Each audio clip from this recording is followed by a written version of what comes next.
Hello, hi guys! Magandang hapon sa inyong lahat. This is Chin Rodriguez Mamela sa Gari Channel, a faith healer, also matarder. Sa ngayong hapon, natatigan natin ang sabihin sa iyo ng ating mga gabay. So this is a special gabay for the month of March 18 hanggang March 25 for the sign of Libra. So Libra, welcome to my channel. Ano kayang messages, advices ng spirit guides ang ating masasaga for today's video?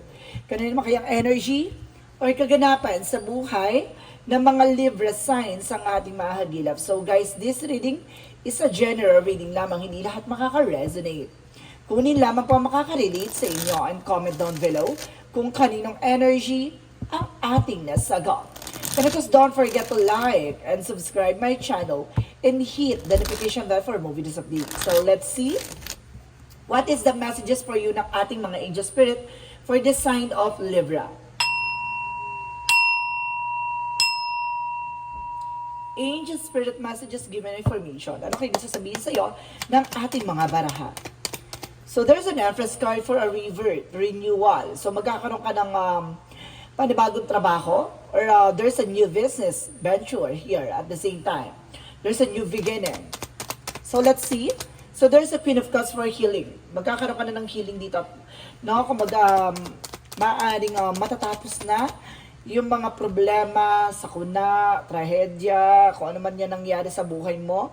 So there is the Queen of Swords is a bigger picture. Kumbaga nakikita mo na yung mga possible na mangyayari. And of course, there's a Four of Wands by celebration. Now, at the end of the time, there is a wedding, engagement, proposal, promotions, and the Four of Wands represent a twin flame energy. So, maaaring magkaroon ng engagement or something higher level of commitment. At the same time, there's the Wheel of Fortune for a good luck. Now, there's a swerte na papasok. There's a turning to your favor. And because maaaring talagang umikot yung kapalaran at talagang papabor sa iyong sitwasyon. And because there's a Six of Wands by victory and success. At the end of the time, kumbaga ipapanalo mo to. So let's see what is the Empress card. Empress card represent the Six of Swords, a transition, no? Kumbaga makakaalis ka na sa situation, parang babaguhin mo ang kinagisnan or mga ginawa mo sa mga nakaraang buwan or taon na lumipas. There is a King of Pentacles for the security and practicality. So this is the moment kumbaga nagkaroon ka na ng healing for trust issues, gano'n. At the same time parang kumbaga ngayon masyado ka na secure at practical sa mga bagay-bagay. With the Three of Wands, so there is a waiting for a result to waiting for. Pinihintay mo na lang yung magiging possible result. No? Sinasabi dito, there's a travel. So let's see what is the Four of Wands. The Four of Wands represent the Ace of Pentacles. Wow, a celebration that brings you a big money. And of course, a big opportunity. So this is the moment maaaring kumbaga naliwanagan ka na on how to spend money, on how to saving money, on how to invest money. So let's see what is the Wheel of Fortune. Wheel of Fortune represents the Ace of Cups. So there's a turning to your favor pagdating sa love life. Maaaring darating na yung bagong pag-ibig or may pag-ibig na maaaring bumalik sa iyong kilig. Parang gano'n. Parang maaaring ibalik yung nararamdaman mo or kumbaga yung sigla, no, ng buhay mo. So let's see what is the Six of Wands. Kasi parang nagkaroon dito ng kumbaga dati siguro it's either niloko ka, iniwan ka, or either pinaglaro ka, ginosting ka, no? So maaaring the Ace of Cups is a new person that turning to your favor. Maaaring sining taong magpapatunay sa'yo na even your flaws, no? Namamahalin ka niya. And of course, there's a Knight of Swords for success driven, and the Six of Wands is a victory. So it means na ipapanalo mo na tong laban na to, no? So let's see what is the Empress card and of course the Six of Swords. So there's an Ace of Swords. So there's a breakthrough talaga, guys, no? Kumbaga magkakaroon ka ng mental clarity, maliliwanagan ka on how to transform your life. Kumbaga magkakaroon ka ng transition for developing, no, yung finances or love life mo. No, kumbaga nagkakaroon ka na ng kaliwanagan every single day. And of course, there's an Eight of Cups. Kumbaga, there's a letting go. No, kailangan mo nang i-let go yung mga negativities. Kumbaga, kaya mo na siyang pakawalan, bitawan. And of course, parang kumbaga, nagkaroon ka na ng healing for from the past, no? At ngayon, secure ka na, practical ka na. The Queen of Swords and the Three of Wands represent the Ace of Wands. So, talagang nire-represent dito that there's a new beginning and there's a new plan. So, talagang tinitignan mo yung alam mo na yung magiging posibilidad. Alam mo na yung magiging eksena. Hinihintay mo na lang kung ano yung magiging ganap. The word card is a travel. Guys, no? Kung there's a Four of Wands, the Ace of Pentacles, the word card represent a big money. And of course, a big opportunity with the twin flame energy na maaaring makatagpuan mo at makilala mo itong person na to sa outside the world, no? Maaaring outside the country or either na taga-ibang bansa to or ibang lahi or either kumaga nasa ibang bansa kayo magkikita or magkakakilala, ganon. Kumaga may involvement in the word card, no? So let's see what is the Wheel of Fortune, the Ace of Cups.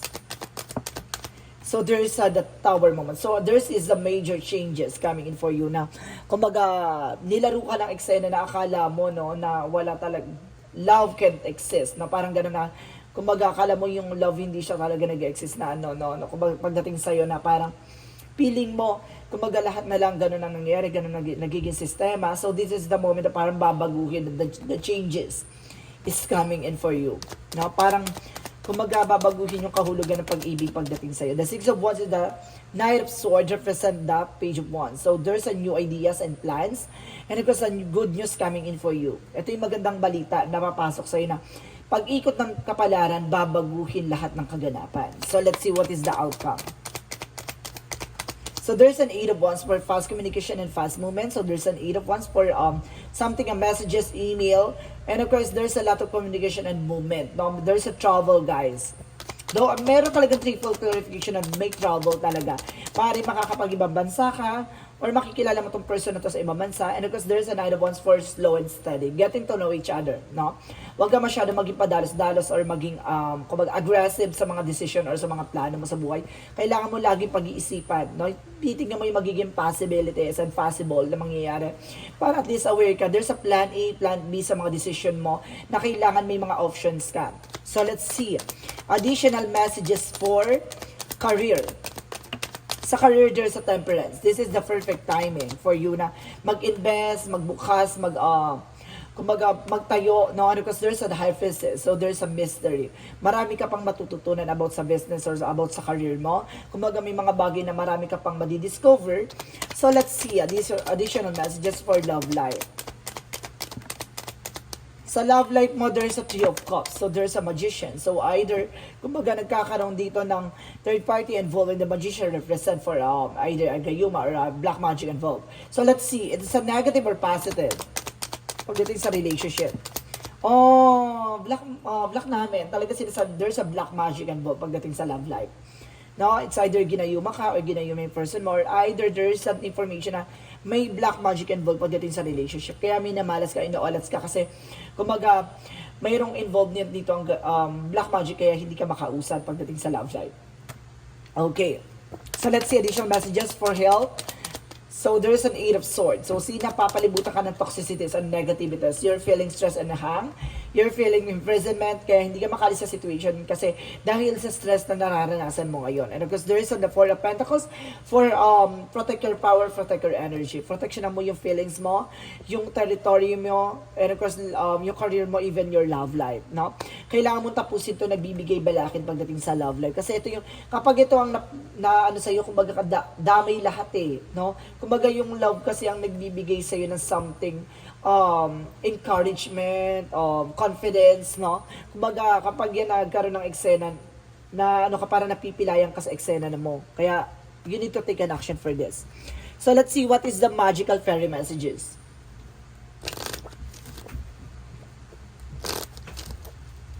For magical fairy messages. Spring. So, you desire fully manifest as the flower begins the bloom. So, ibig sabihin dito, mukhang mamumulaklak na o mukhang yayabong na about sa finances and career mo. And of course, sinasabi dito, there is a transformation even din sa love life. So, let's see what is the Yin and Yang Oracle card.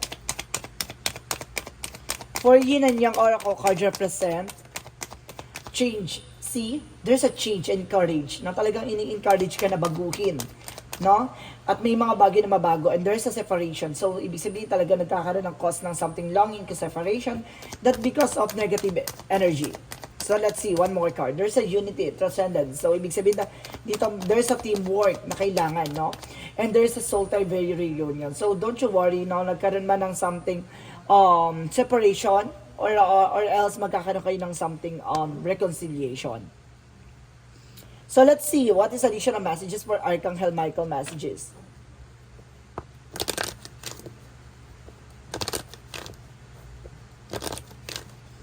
For Archangel Michael, messages for you is a believe and trust. Na maniwala at magtiwala ka. At the same time, lean on God and angel support. You see, nandito ang ating Panginoon at ginagabayan ka ng ating angel spirit. Sinusuportahan ka sa lahat ng mga nangyayari sa buhay mo. No, sinasabi lang sa'yo dito na maniwala at magtiwala ka kung ano yung binabatid mong ipaalam sa'yo ng ating angel spirit. Na you need to take an action para na sa ganun, mawala na yung nagbibigay blockages, hadlang sa eksena mo. One more card for Archangel Michael.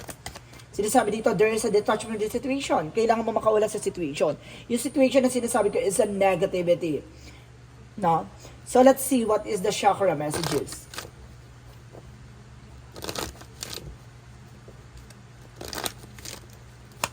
For the chakra messages, so there is a facade. So, ibig sabihin dito, mag-ingat ka sa nagbabalat kayo. At mag-ingat ka sa, kumbaga, ang bagay-bagay ay lumilipas, kaya kailangan mag-ingat. And there's an abundance, so may mga bagay dito na maaaring masagana, maging masagana ang pamumuhay mo. And there's a self-worth. Dapat alam mo sa sarili mo yung halaga mo. So let's see. Additional messages for angel spirit, guys.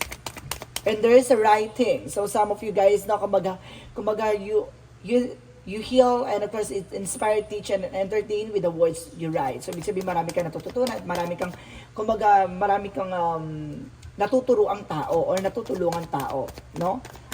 For advices and messages.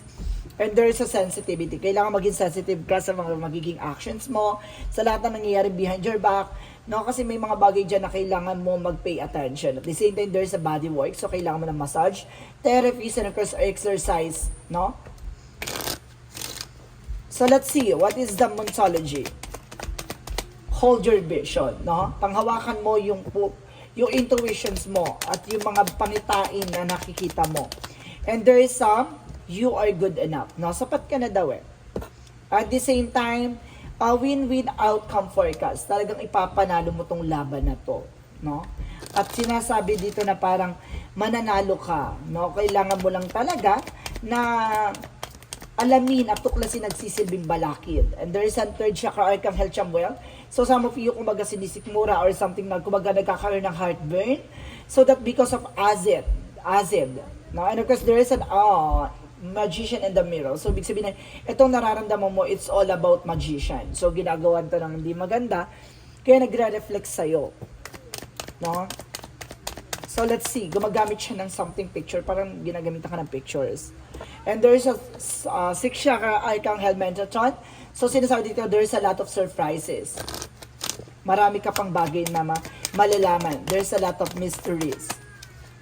So, let's see additional messages for angel spirit. And there is an activated earth, so there's a power places. So talagang kung saan ka nararapat, doon ka talaga ibibigay ng ating Panginoon. And of course, at the same time, there's a weight of the world. So may mga bagay na mag-set ka ng boundaries kasi may mga bagay na hindi natin kayang bitbitin at may mga bagay na hindi mo dapat dinadala.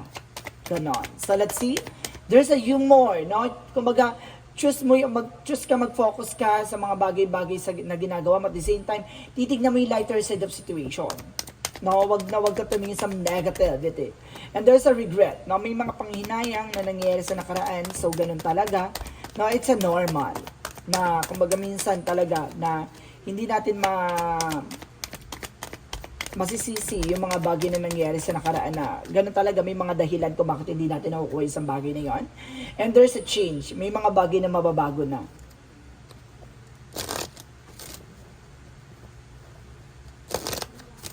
So, let's see additional messages for angel spirit. So, there is a stay positive. I told you so. Talagang kailangan maging positibo sa lahat ng kaganapan sa buhay mo. And there's a sobriety. Ibig sabihin dito, kailangan mo ng fruit and vegetables.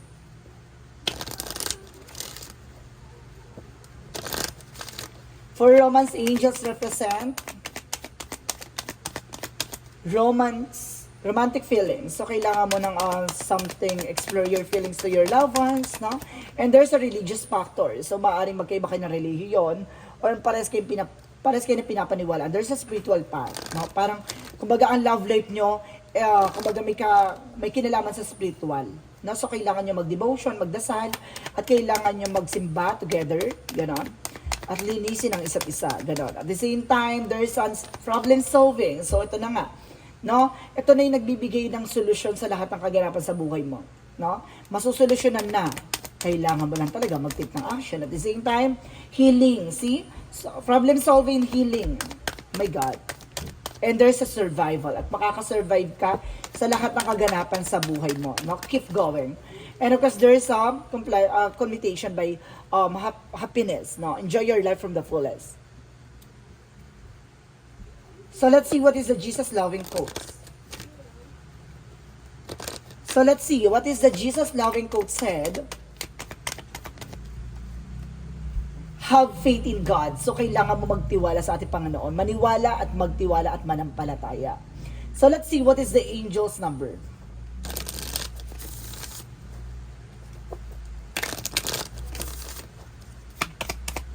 Angel's number represent 444. Protection. So, sinasabi dito na change, rebellion, guidance, justice, truth, and character, and love. Get ready for the good things you've been hoping for. You were born for a higher calling. Put your energy into going towards your ambitions, and the universe will align itself to provide you with the right people, circumstances, and resources to make things happen. So, ibig sabihin talagang mangyayari yung mga bagay na dapat mangyari. Kailangan mo ng proteksyonan at pangalagaan at kailangan mo ng sapat na hustisya. Nang sa ganun, magkaroon ka ng something protection sa sarili mo, even to your love life, career, and of course, your health. So, let's see what is the synchronicities. For synchronicities, let's see what is additional messages for Angel Spirit. Angel Spirit, let's give me information. So, there is a wisdom. So, magkakaroon ka ng enlightenment, no? Kaliwanagan intelligence. Na binibigyan ka ng kaliwanagan katalinuhan at malinaw na kaisipan. At the same time, there's a creativity, no? Maraming pumapasok sa isipan mo, no? Parang biglang maraming papasok na intuition or visions. At the same time, there's a spiritual guidance. So talaga, it's all about spirituality. So, ginagabayan ka ng ating Angel Spirit at meron dito sinasabi na kailangan mo ng spiritual guidance. Kailangan mo ng albularyo, manggagamot na tutulong sa'yo how to break and how to broke, no, the spell. At the same time, yung black magic involved. So let's see, what is the angel's number? Angel's answer. The angel's answer represent, so there's a meditation bring answers. So, kailangan mo mag-meditate, magdasal, magmuni-muni, mag-devotions. And of course, sinasabi dito sa'yo na there is a get more information. Kailangan mo makakuha ng informasyon. At the same time, there is a no. May mga bagay na hindi ka dapat ginagawa at may mga bagay na kailangan mong iniiwasan. So, let's see what is the messages of life. Messages of life represent application. So, ibig sabihin nito, today, I apply all I have learned during my spiritual gas. I practice love in my daily life. I allow my inner light to lift my thoughts. As I do so, the law of universal love take root in my life. So see, talagang dapat mong i-apply yung mga nangyayari sa buhay mo. Hindi mo dapat ini-ignore. Hindi mo dapat pinapasawalang bahala ang nangyayari sa buhay mo. Kasi paulit-ulit yung scenario na mangyayari na yan hanggat hindi ka nagtitake ng action. That there's is a problem solving that you need to take an action for this. No? Kumbaga, binigyan ka ng something clue, strategy, or something information na para gawan mo ng action. No? Nasa sayo na lang yan kung tatapusin mo, aalisin mo ang nagsisilbing balakid sa buhay mo. So guys, this reading is a special gabay for the month of March 18 hanggang March 25 for the sign of Libra. So, Libra, maraming salamat for this wonderful reading. So, once again, this reading is a general reading lamang, hindi lahat makaka-resonate. Kunin lamang pa makaka-relate sa inyo and comment down below kung kaninong energy ang ating nasagap. And of course, don't forget to like and subscribe my channel and hit the notification bell for more videos updated. Kasi maraming salamat po sa mga walang sawang pagsuporta sa aking channel, lalo na yung hindi nag-i-skip ng ads. Naway pagpalain kayo ng Diyos at may kapal, siksik liglig na gumapaw na biyayang manumbalik sa inyo. Maraming salamat po and see you in the next video. Bye-bye and babush!